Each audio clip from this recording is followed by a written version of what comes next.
Dear children, today we are going to see the prose 17 oranges, unit 4, prose 17 oranges, Bill Norton. So the author of this story is Bill Norton.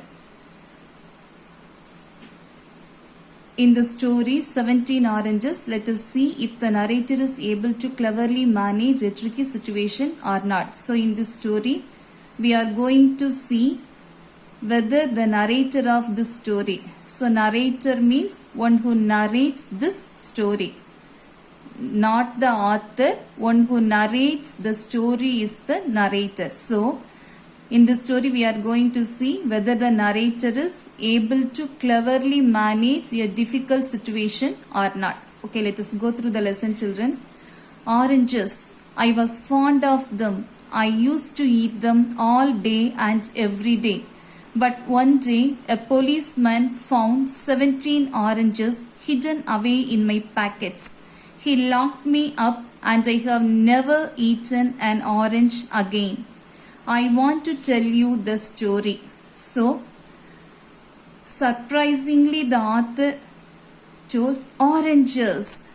So, he was very fond of oranges. The author liked oranges. The narrator liked oranges very much. So he used to eat the oranges all day and every day.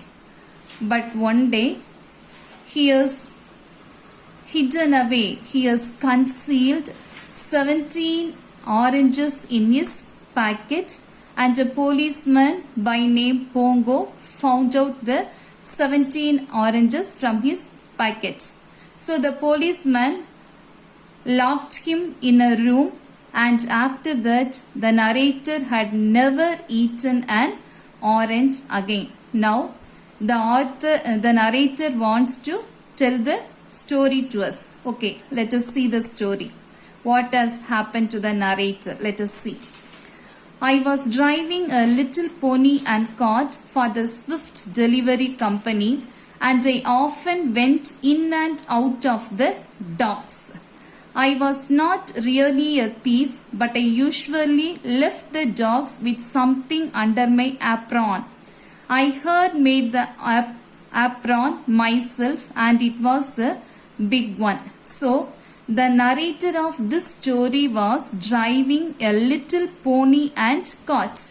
So, a little pony and cart means Kudravandi. Okay. So, the narrator of the story was driving a little pony and cart for the Swift Delivery Company. So, Swift Delivery Company means it was a company and it used to deliver goods.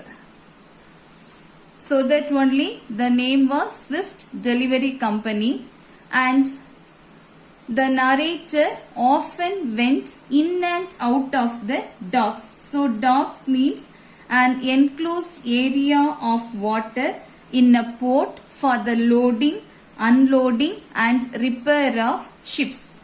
We can see that dock in a harbour. As anybody has seen the harbour in Muttam, so nearby that the ships were standing there for loading, unloading and for the repair works. So that area is known as, that enclosed area of water in the port is called docks. So the narrator often went in and out of the docks with this little pony and cart to unload the things from the ship, to take away the things from the ship.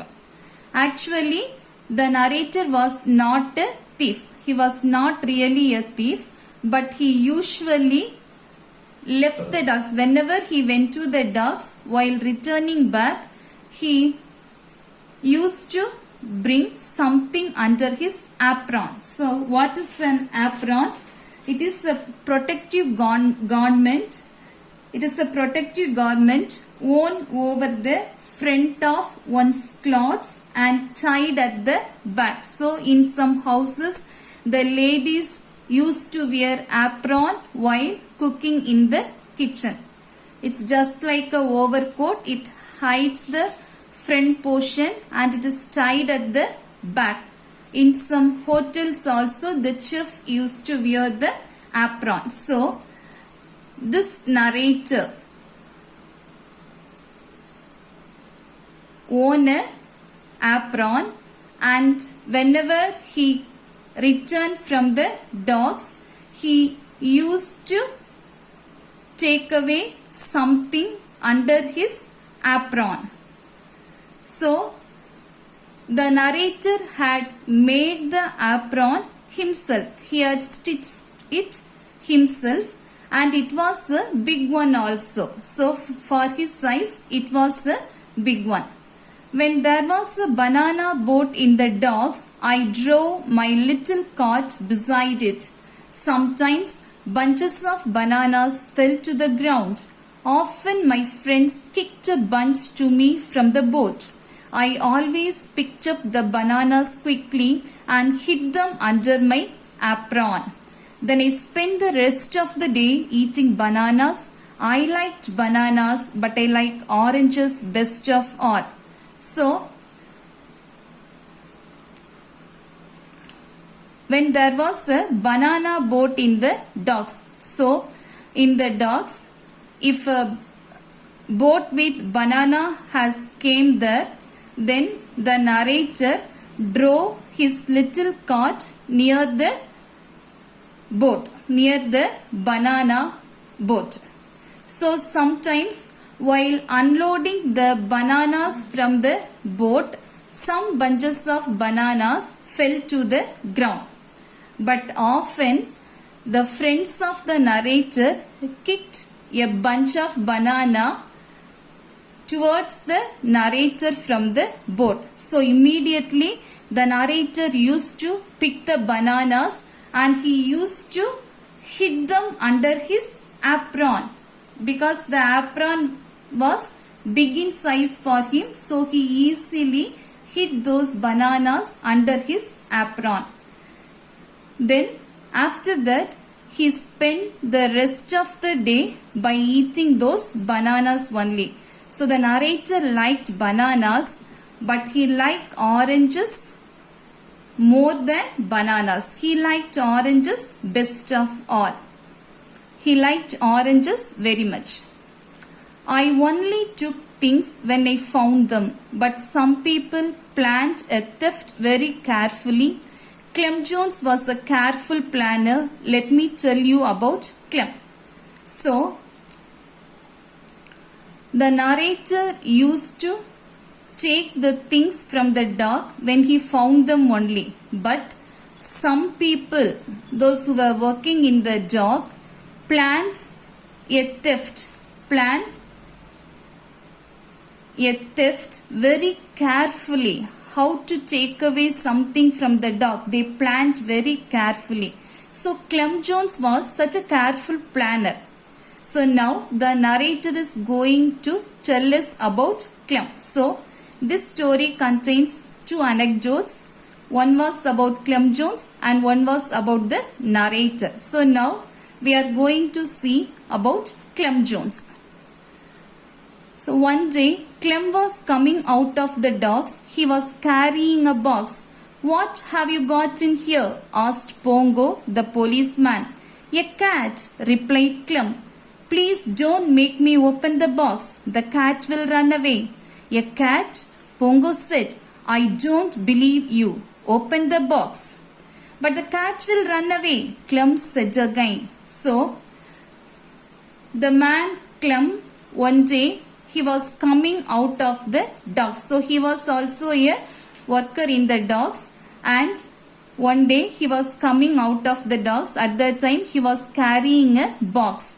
Then the policeman Pongo asked Clem Jones what he had got in that box, what he had got in there. Then Clem Jones replied that there was a cat in the box, and he requested the policeman not to make him open the box. He told that if I open the box, the cat will run away. So don't ask me to open the box. Like that, Clem Jones has told the policeman. But the policeman, Pongo, didn't believe Clem Jones and he ordered him to open the box. So again Clem Jones told, if I open the box, the cat will run away. Right, like that he told. There isn't a cat in the box. There isn't a cat in the box, replied Pongo. Open it up. Clem got very angry, but finally opened his box.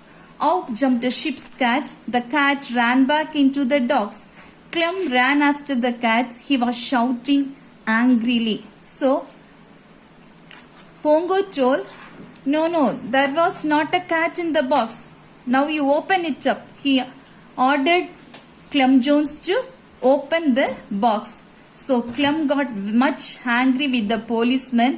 Finally he opened the box. So when he opened the box, a ship's cat jumped out of the box and it ran back into the docks. And Clem ran after the cat. So Clem was shouting angrily. So a ship cat.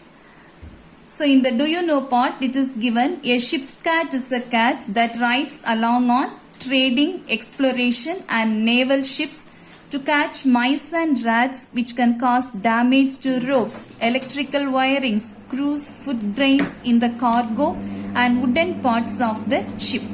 Okay, now we will go to the lesson, children. 2 minutes later, Clem came back with the same box. He was holding the lid down tightly. Pongo laughed at him and Clem looked at him furiously. Clem looked angry all the way home. Then he smiled. He opened the box in the kitchen and took out a large Dutch cheese.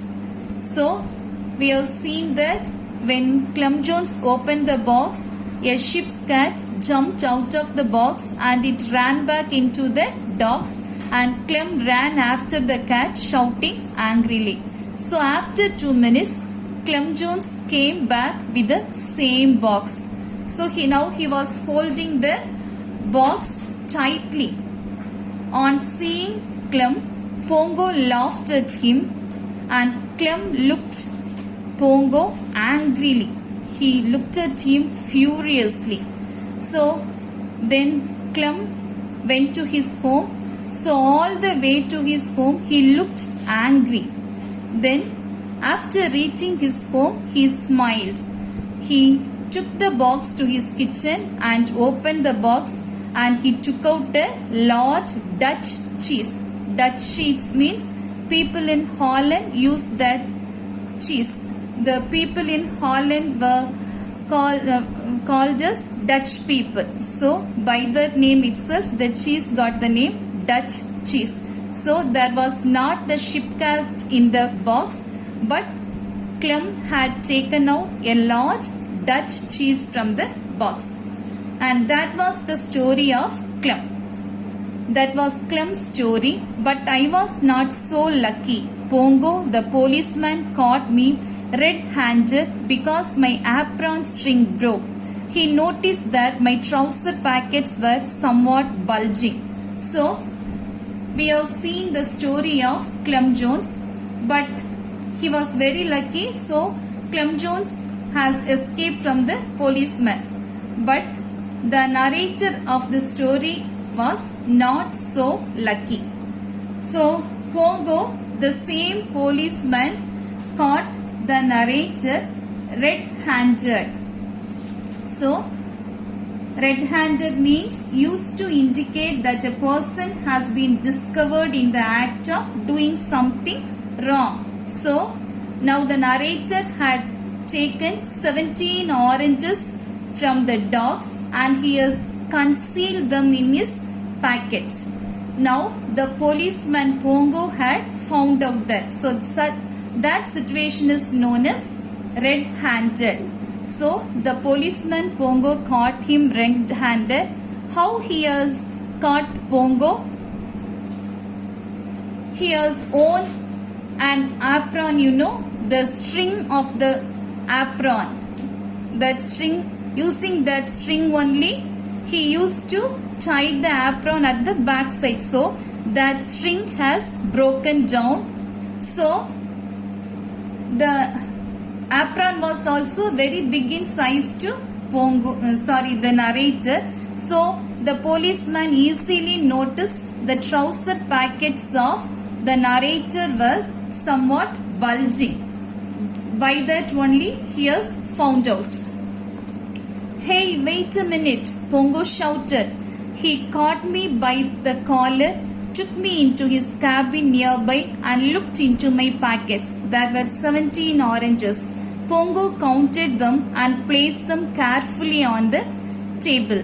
Too many people are stealing from the dogs, Pongo said.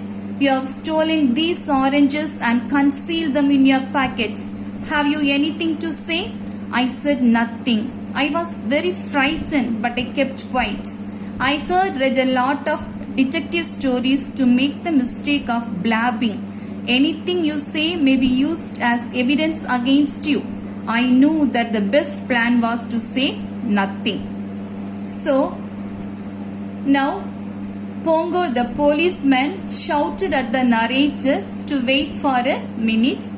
He caught the narrator by his collar and took the narrator into his cabin. The cabin was nearby only, and looked into the pockets of the narrator. So there were 17 oranges inside the packet.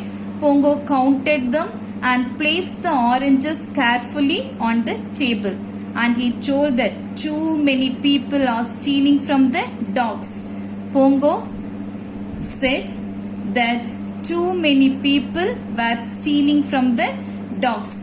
And again he told, you have stolen these oranges and concealed them in your pocket. So Pongo the policeman told the narrator had stolen those oranges, those 17 oranges, and kept them secretly in his pocket. Or he has stolen those 17 oranges and hidden them in his pocket. And he asked the narrator whether he had anything to say. Now the narrator, he didn't say anything. He was much frightened. So, but he kept quiet. He didn't say anything. So the narrator used to read a lot of detective stories. So he know about blabbing. So blabbing means to reveal secrets indiscreetly and thoughtlessly. So when we got frightened much unknowingly, we will say the truth by blabbing. Okay. So he has read a lot of detective stories to make the mistake of blabbing. So he know if he told anything that may be used as evidence against the narrator. So the best plan was to keep close his mouth. So he didn't say anything. He didn't open his mouth. So you won't say anything, said Pongo. I am going to bring another policeman here. He will be a witness against you when I bring up this case in the court.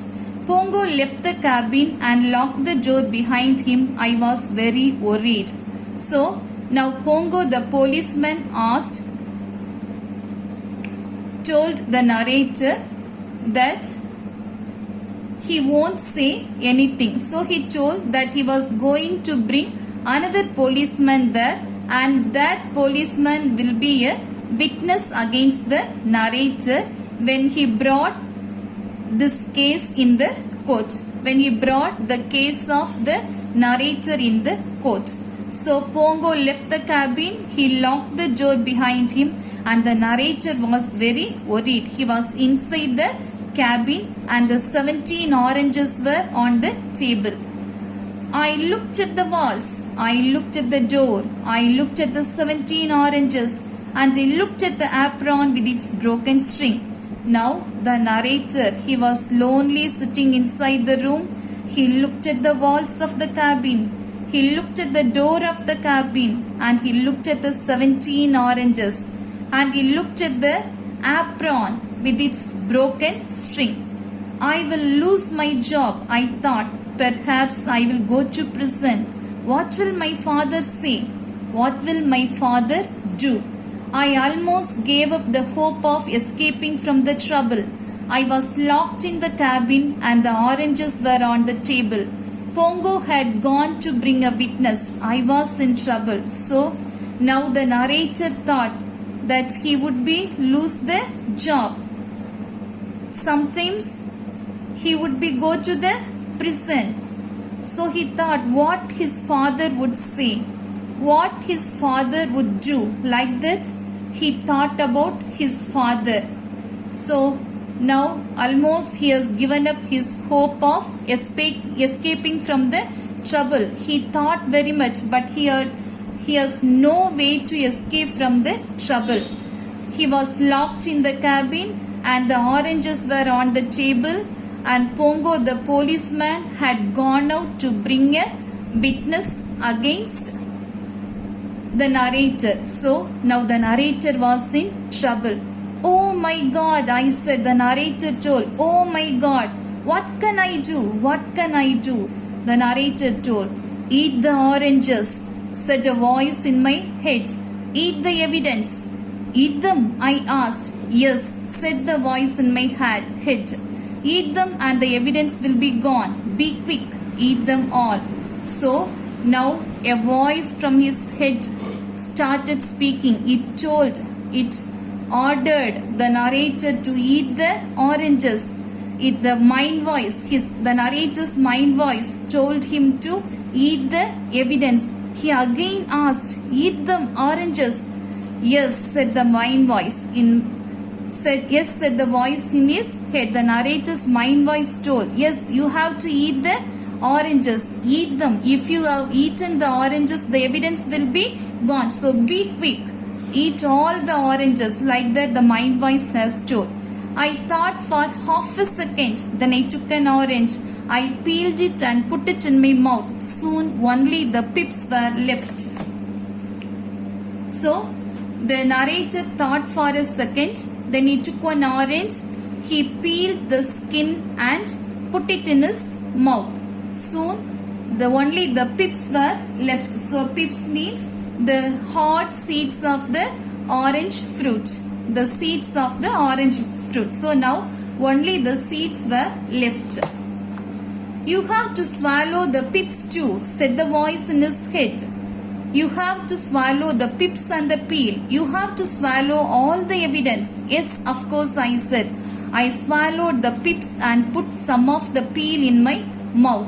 So now the mind voice has told him to swallow the pips also. The mind voice told, you have to swallow the pips also. You have to swallow the seeds also. You have to swallow the seeds and the skin of the orange also. You have to swallow the pips and the peel. That means the seeds and the skin of the fruit. So you have to swallow all the evidence. When Pongo came back, there won't be any evidence against you. So you have to eat the oranges along with its pip and peel. Like that the mind voice has told him.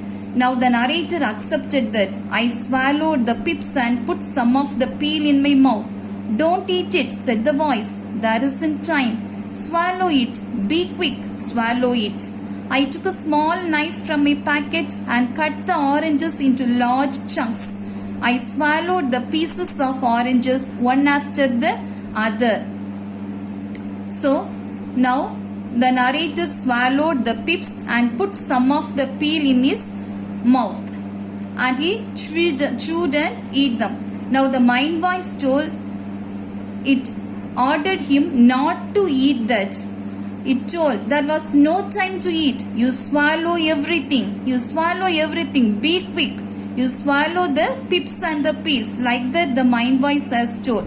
So the narrator took a small knife from his pocket and cut the oranges into large chunks. Large chunks means large pieces. Thick large pieces. Okay. So he cut them into large pieces and he swallowed the pieces of oranges one after the other. So now he had eaten 14 oranges. There were only 3 oranges on the table. There were still 3 oranges on the table when I had Pongo outside. I stopped. My stomach was nearly full. Be quick, swallow them, said the voice in my head.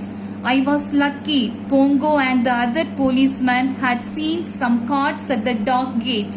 They went and talked to the drivers. This gave me a few more minutes. So, now the narrator has eaten 14 oranges and there were 3 more oranges on the table. Just then, the narrator heard Pongo outside. He heard the footsteps of Pongo outside. So now the narrator had stopped eating. Almost his stomach was full also. But again the mind voice told him, be quick, quick, you swallow them all. Like that the mind voice has ordered the narrator. Now Pongo was going to open the door and the narrator had to complete 3 more oranges. He was much afraid, but the narrator was lucky. So there were some carts at the dock gate. The Pongo and the other policemen had noticed some carts at the dock gate. So they went near to the dock gate and they talked to the drivers. So this gave the narrator a few more minutes. So he has got a few more minutes to complete those 3 oranges. I must swallow all the oranges, I thought. Only 3 left. I swallowed the first one and then the second one. Suddenly the door began to open. I went through a great deal of struggle and finally managed to finish off the last piece of the last orange. Pongo and the other policeman walked in. So now the narrator had got a few more minutes because the policeman Pongo and the other police went and talked to the drivers of the carts at the dock gate. So now he had got time to swallow the 3 oranges.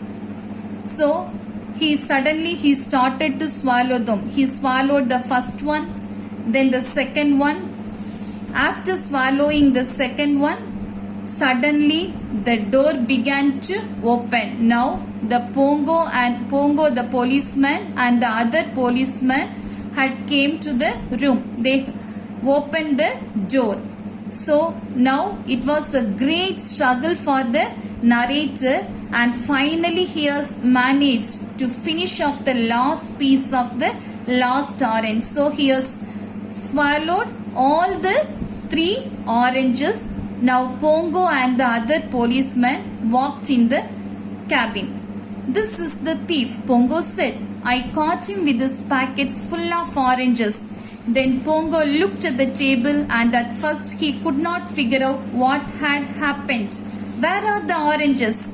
I can smell them, said the other policeman. So now the policeman Pongo didn't know what happened in the cabin. So without knowing anything, he came into the cabin and he told to the other policeman that by pointing out the narrator that was the thief, and he told that he has caught him with this packet full of oranges. Then after that only Pongo looked at the table and at first and he couldn't find out the oranges.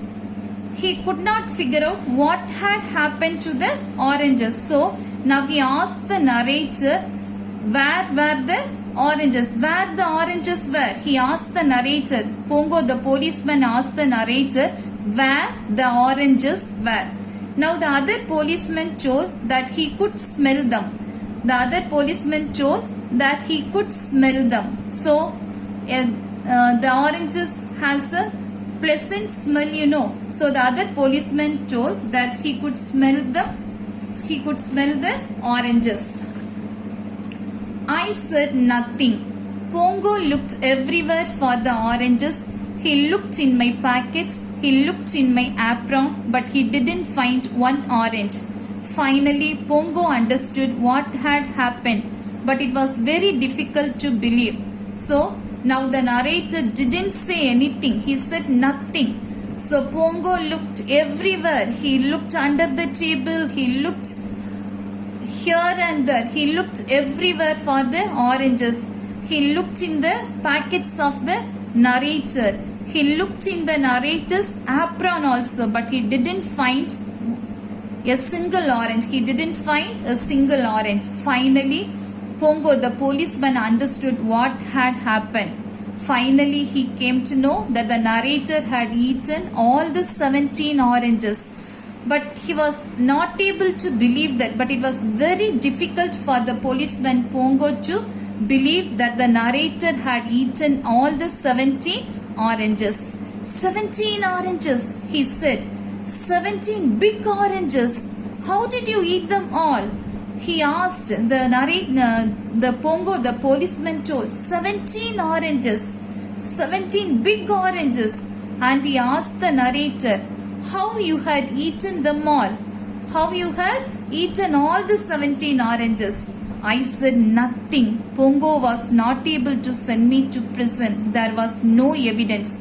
Pongo became angry and shouted at me, but I didn't say a word. In the end, he had to let me go.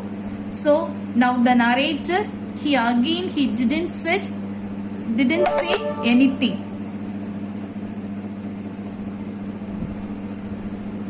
The narrator didn't say anything. Now Pongo was not able to send the narrator to the prison. There was no evidence against the narrator. So Pongo became very angry with the narrator and he shouted at the narrator.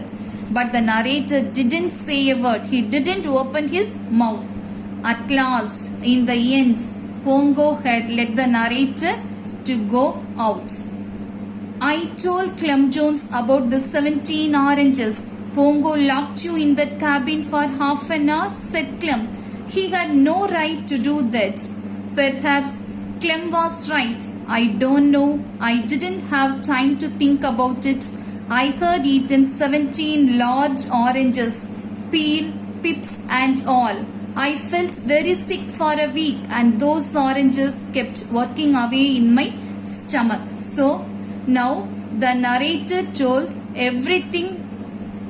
about everything to Clem Jones. So the narrator told about the 17 oranges and what had happened to him to Clem Jones. So now Clem Jones told him that now Clem Jones came to know that Pongo has locked the narrator in that cabin for half an hour and he told that Pongo had no right to do that. Pongo had no right to lock the narrator in the cabin for half an hour. So now the narrator thought perhaps Clem was right. But the narrator didn't know that. He didn't have time to think about that also. So at that time, while he was inside the cabin, he didn't have time to think about that also. So he had eaten 17 large oranges on the day in the cabin with all the pips and the peels. So after that, for 1 week, the narrator felt very sick. Because those oranges were working away in his stomach. So he felt very sick and it was very difficult for him. So after this incident only, he didn't eat oranges. After this incident only, he didn't eat the oranges.